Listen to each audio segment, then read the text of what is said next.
హైదరాబాద్ అన్ని రంగాల వారి favourite residential area Rajendra Nagar. ఈ ఏరియాలో కిస్మత్పూర్ వద్ద Giridhari constructions largest and lavish triplex villa project గా ప్రాస్పరా కౌంటీని డెవలప్ చేసింది. ప్రెజెంట్ గిరిధారి కన్స్ట్రక్షన్స్ లో ప్రాస్పరా కౌంటీ అని చెప్పేసి ప్రాజెక్ట్ దాని గురించి చెప్తారా? ఎప్పుడు హ్యాండ్ ఓవర్ చేస్తున్నారు? ప్రాస్పరా కౌంటీ వచ్చేసి Hyderabad the best number 1 project చేయాలనే మా గిరిధారి కన్స్ట్రక్షన్ ఆలోచన.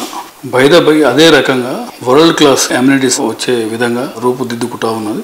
ఆల్మోస్ట్ 90% కంప్లీట్ చేసుకున్నాం. విత్ ఇన్ 1 year లో ప్రాజెక్ట్ కూడా మేము హ్యాండ్ ఓవర్ చేయబోతున్నాం కస్టమర్లకు. ఫ్యూచర్ హైదరాబాద్ కు ఎలాంటి ప్రాబ్లం లేదనడానికి ఏంటంటే వాతావరణ సమతుల్యత. భారతదేశంలో ఏ సిటీకి లేనంత ల్యాండ్ మనకు అవైలబిలిటీలో రావడం, ఔటర్ రింగ్ రోడ్ కానివ్వండి, now coming triple once triple వచ్చిన తర్వాత హైదరాబాద్ అనేది ఎవరు టచ్ కూడా చేయలేరు. వన్స్ అపాన్ వన్ టైం ప్రపంచంలో హైదరాబాద్ రాష్ట్రం అనేది రిచెస్ట్. అదే రకంగా భారతదేశంలో ప్రపంచంతో పోటీ పడుతున్నది హైదరాబాద్.